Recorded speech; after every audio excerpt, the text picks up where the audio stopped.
Assalamualaikum warahmatullahi wabarakatuh. Kami dari kelompok 8 akan mempresentasikan hasil kerja kelompok kami dengan judul Strategi Pembelajaran Kooperatif. Perkenalkan, nama saya Nurwini Makfira Sehat dan dua anggota saya, Intan Sunari dan Rosalia Romadoni. Pada pertemuan sebelumnya, kita telah membahas tentang strategi pembelajaran konstruktivistik. Sekarang, kita akan belajar tentang strategi pembelajaran kooperatif. Nah, langsung saja pengertian dari model pembelajaran kooperatif atau cooperative learning. Cooperative learning merupakan model pembelajaran yang efektif menggunakan pendekatan student-centered. Sangat efektif dan inovatif dalam membantu siswa memperoleh keterampilan belajar, komunikasi, meningkatkan pemahaman dan penguasaan konsep. Guru lebih berperan sebagai fasilitator yang berfungsi sebagai jembatan penghubung ke arah pemahaman yang lebih tinggi dengan catatan siswa sendiri. Tidak hanya memberikan pengetahuan, tetapi juga harus membangun pengetahuan dalam pikirannya. Konsep dasar pembelajaran kooperatif. Yang pertama, cooperative learning merupakan bentuk pembelajaran dengan cara siswa belajar dan bekerja dalam kelompok-kelompok kecil secara kolaboratif yang anggotanya terdiri dari 4-6 orang dengan struktur kelompok yang bersifat heterogen. Dan yang kedua, ada hakikatnya sama dengan kerja kelompok. Dan yang ketiga, ada strategi pembelajaran kooperatif merupakan serangkaian kegiatan pembelajaran yang dilakukan oleh siswa di dalam kelompok untuk mencapai tujuan pembelajaran yang ditetapkan. 4 hal penting dalam strategi pembelajaran kooperatif, yakni ada 4 kan. Yang pertama, adanya peserta didik dalam kelompok. Dan yang kedua, adanya aturan main atau role dalam kelompok. Yang ketiga, adanya usaha belajar dalam kelompok. Dan yang terakhir, keempat, adanya kompetensi yang harus dicapai oleh kelompok. Model dan langkah-langkah implementasi pembelajaran kooperatif. Yang pertama, ada model Student Teams Achievement Division atau STAD.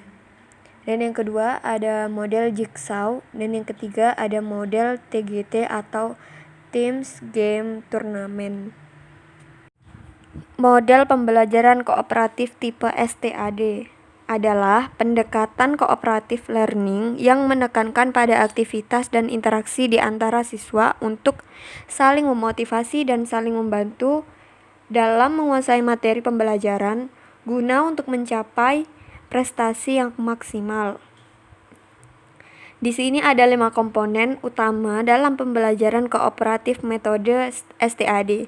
Yang pertama ada penyajian kelas, dan yang kedua ada menetapkan siswa dalam kelompok, dan yang ketiga ada tes dan kuis, dan keempat ada skor peningkatan individual, dan yang terakhir ada pengakuan kelompok.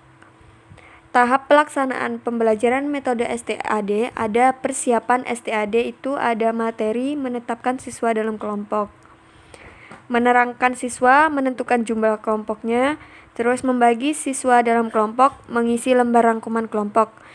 Dan yang ketiga ada menentukan skor awal. Dan yang keempat ada kerja sama kelompok sebelum memulai pembelajaran kooperatif. Sebaiknya biasanya digunakan dengan latihan kerja sama kelompok. Dan yang terakhir ada jadwal aktivitas. Dan yang kedua ada model pembelajaran Jigsaw.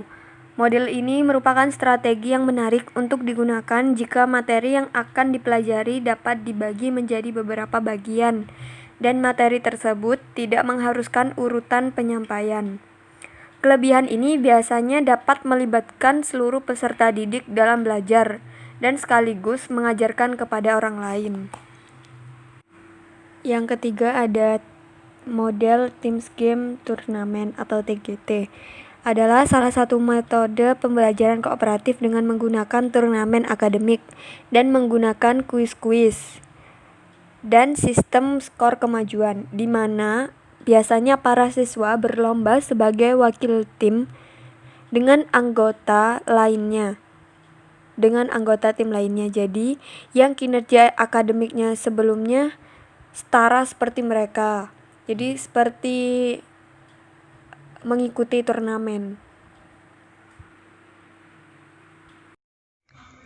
Kekurangan dan kelebihan pembelajaran kooperatif. Kekurangan 1. Membutuhkan waktu yang lama bagi siswa sehingga sulit mencapai target kurikulum. 2. Membutuhkan waktu yang lama untuk guru sehingga kebanyakan guru tidak mau menggunakan strategi kooperatif. 3. Membutuhkan kemampuan khusus guru sehingga tidak semua guru dapat melakukan dan menggunakan strategi belajar kooperatif. 4. Menuntut sifat tertentu dari siswa. Kelebihan 1. Meningkatkan prestasi siswa. 2. Memperdalam pemahaman siswa. 3. Menyenangkan siswa. 4. Mengembangkan sikap kepemimpinan. 5. Mengembangkan sikap positif siswa. 6. Mengembangkan sikap menghargai diri sendiri. 7. Membuat belajar secara inklusif. 8. Mengembangkan rasa saling memiliki. 9. Mengembangkan keterampilan untuk masa depan. Demikian presentasi dari kelompok kami. Mohon maaf apabila ada kesalahan pengucapan atau kata-kata. Terima kasih. Wassalamualaikum warahmatullahi wabarakatuh.